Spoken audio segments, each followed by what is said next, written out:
Hello नमस्कार दोस्तों, स्वागत है आप सभी को आपके अपने YouTube channel Akhilesh concept pro में।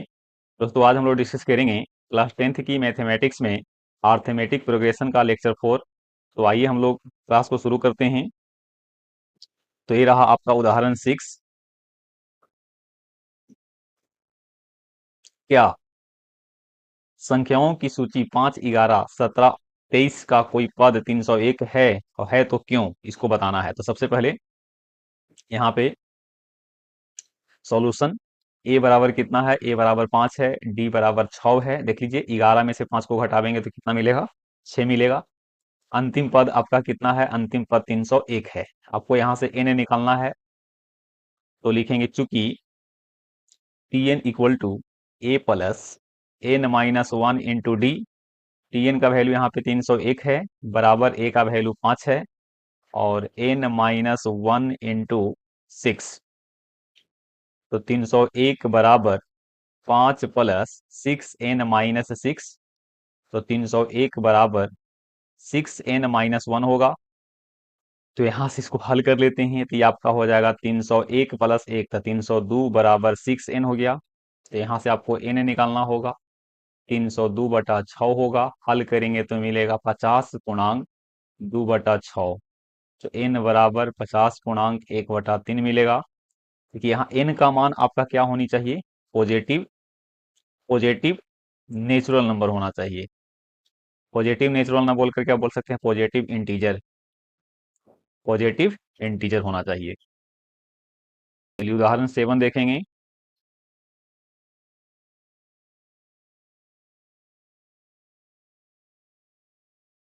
दो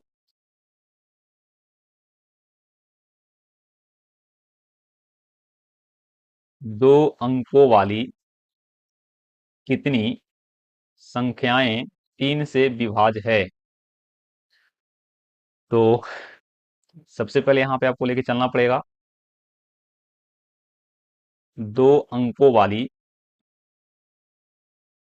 संख्याएं जो 3 से विभाज्य है, ये आपका पहला हो जाएगा 12, 15, 18, 21, 24, करते करते करते आपका 99 तक पहुंचेगा।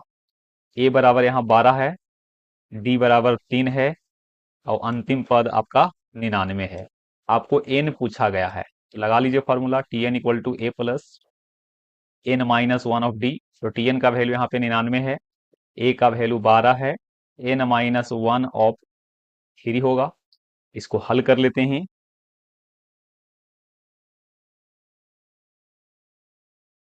तो 99 बराबर 12 प्लस 3n-3 होगा। 12 में से 3 गया तो यहाँ पे आएगा 9, 9 प्लस 3n। तो फाइनली 3n बराबर 99 में से 9 को घटा देंगे, तो 3n बराबर 90। तो n बराबर कितना, 90/3। तो n बराबर कितना होगा, n बराबर 30 होगा। यानी कि दो अंकों वाली संख्याएं 30 को हैं, जो कितना से कटना चाहिए, जो आपका 3 से विभाज्य होना चाहिए। आगे मूव करेंगे, जो कि क्वेश्चन नंबर आपका उदाहरण से आपका 8 है। ध्यान दीजिएगा, एपी है जिसमें ए बराबर कितना है,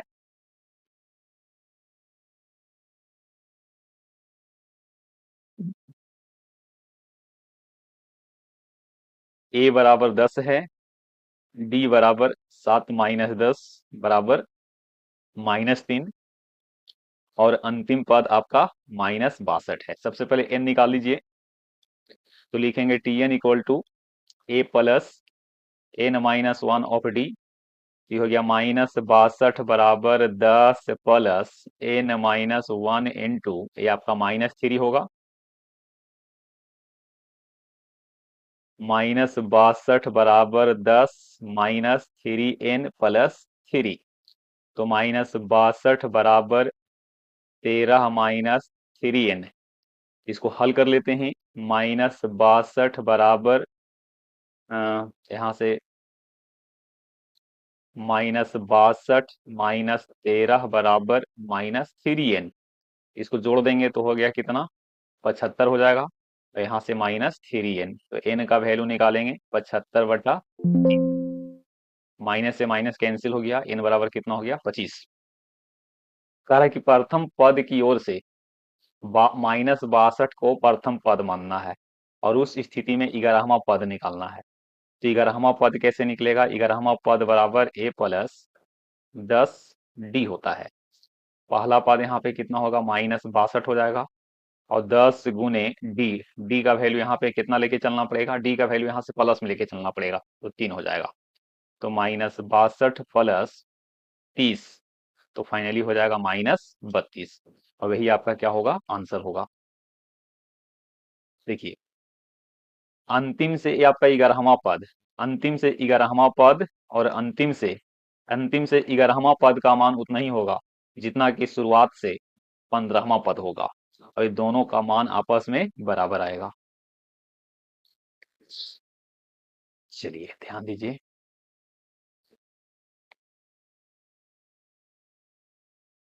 1000 रुपया राशि, एक धन राशि 1000 रुपया की एक धन राशि 8% वार्षिक साधारण ब्याज पर निवेश की जाती है। प्रत्येक वर्ष के अंत में ब्याज निकालना है। क्या ये ब्याज एक एपी बनाते हैं? यदि ऐसा है तो इन तथ्य का प्रयोग करते हुए 30 वर्षों के अंत में ब्याज निकालना है। देखिए सबसे पहले मूलधन दे दिया है कितना, 1000 रुपया, इसकी ब्याज कितना है, 8% है। इसमें समय कितना है, समय आपका 30 वर्ष है। तो ऐसा करते हैं कि प्रथम वर्ष की हम ब्याज निकाल लेते हैं। प्रथम वर्ष की ब्याज ये आपका हो जाएगा मूलधन गुने समय गुने दर बटा 100। तो मूलधन है 1000 गुने 8 गुने एक एक वर्ष में निकाल लेते हैं ना, पहला वर्ष है, इसको हल करेंगे तो कितना मिलेगा, 800 मिलेगा। 2 जीरो से 2 जीरो कैंसिल। दूसरा, 2 वर्ष का ब्याज निकाल लीजिए, 2 वर्ष की ब्याज, तो यहाँ पे 1000 लिखेंगे गुने 8 गुने 2 बटा कितना लिखना होगा, 100। इसको हल करेंगे तो 2 जीरो से 2 जीरो कैंसिल हो जाएगा और मिलेगा आपका कितना, यहाँ पे आपको 80 मिलेगा, है ना, यहाँ पे आपको 80 मिलेगा, यहाँ पे तेरे के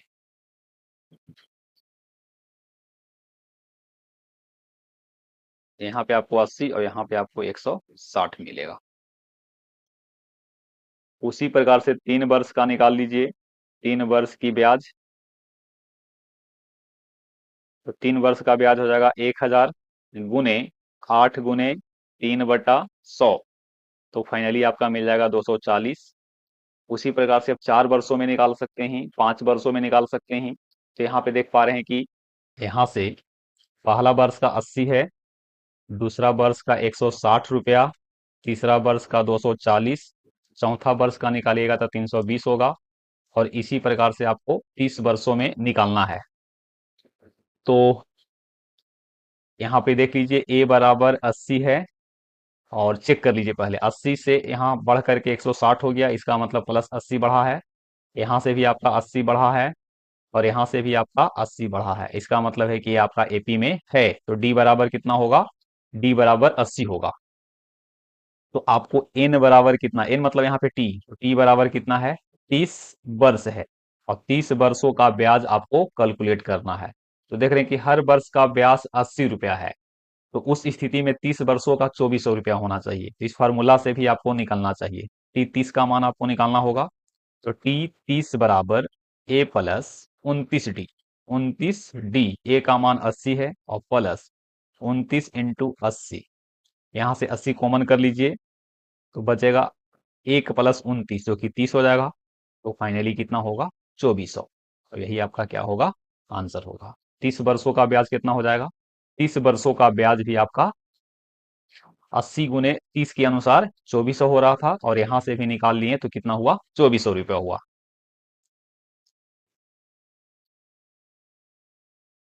ध्यान दीजिए, उदाहरण 10 है, फूलों की एक क्यारी की पहली पंक्ति में कितना है, पहली पंक्ति में आपका 23 गो गुलाब है, दूसरी पंक्ति में 21 है, तीसरी पंक्ति में 19 है, और इसी प्रकार से अंतिम पंक्ति में 5 गुलाब के पौधे हैं। इसको लिख लेते हैं। पहली पंक्ति में आपका 23 है, दूसरी पंक्ति में 21 है, 19 है, करते करते अंत वाले जो पंक्ति होंगे उसमें कितना है, 5। तो देख लीजिए ए बराबर कितना है, ए बराबर 23 है, डी बराबर -2 है, और अंतिम अंतिम पंक्ति में 5 है। तो आपको एन निकालना होगा। Equal T N equal to A plus N -1 of D, ये आपका 5 है, 23 है, प्लस एन -1 ऑफ माइनस, तो हो जाएगा 5 बराबर 25 माइनस 2n। तो हल करेंगे, 2n बराबर यहाँ से 20, तो n बराबर कितना होगा, 10। यानी कि टोटल कितने पंक्ति हैं, तो टोटल आपका 10 पंक्तियां हैं। तो यही आपका क्या होगा, आंसर होगा। ये आपका एक्सरसाइज 5.2 है। तो चलिए शुरू करते हैं। पेज को बड़ा कर देते हैं।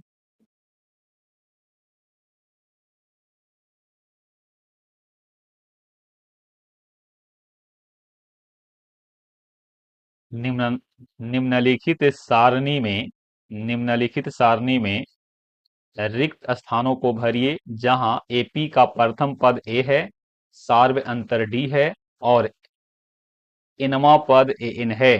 देखिए यहां से फॉर्मूला क्या बनेगा, इनवा पद ए एन है तो ए एन बराबर ए प्लस एन -1। ये रहा आपके सामने प्रश्न, 5 प्रश्न हैं।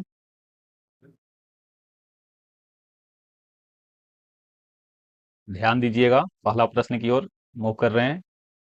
ए बराबर आपका 7 है, डी बराबर 3 है, और एन बराबर 8 है। तो ए एन निकालना है। ए एन का मतलब यहां से आपको ए 8 निकालना होगा। तो ए एन का फॉर्मूला क्या होगा, ए प्लस एन -1 ऑफ डी होगा। तो ए के ए और एन के स्थान पे 8 रखेंगे, तो हो जाएगा ए प्लस 7 ऑफ डी होगा। ए का मान 7 है, और 7 गुने 3, तो 7 के 7 और 7 21, 21 में 7 को जोड़ देंगे तो कितना हो जाएगा, 28 होगा। और यही आपका आंसर होगा। चलिए प्रश्न 2 की ओर मूव कर रहे हैं। ए बराबर -18, डी बराबर आपको निकालना है, एन बराबर 10 है, और अंतिम पद आपका 0 है। तो ए एन बराबर 0, इसका फार्मूला लगा लेते हैं। ए प्लस एन -1 ऑफ डी बराबर 0।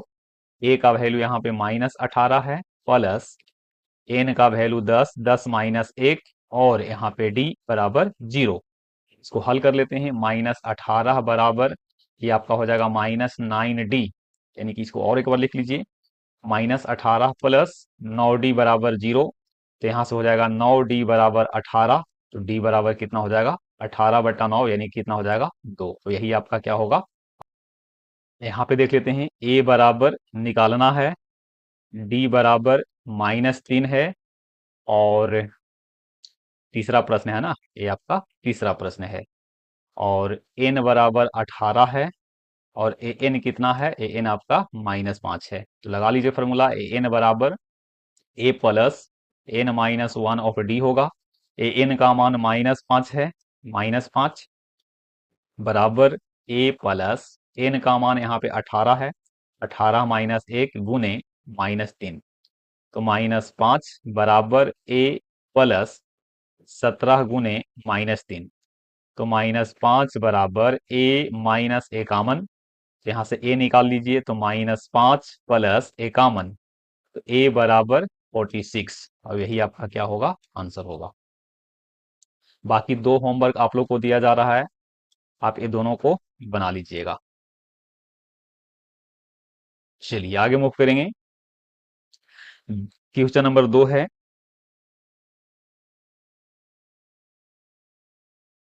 आइए ध्यान दीजिए। एपी, ये बहुत महत्वपूर्ण प्रश्न है, MVVIQ है ऑब्जेक्टिव के लिए। तो ए बराबर 10 है, डी बराबर 7 -10 बराबर -3, और एन बराबर आपको 30 है। एन बराबर 30 है, और 30वां पद ही निकालना है, तो टी 30 निकालना है। तो यहां से लगाएंगे formula, T N equal to A plus N -1 of D. T के टी और एन के स्थान पे 30, ए का मान 10 प्लस 30 में से एक गया तो 29 और 29 गुने -3, तो 10 माइनस 87, 10 में से 87 गया तो -77, 77 होगा इसका आंसर माइनस में। इसका राइट आंसर होगा ऑप्शन नंबर सी होगा। इसको देख लीजिए,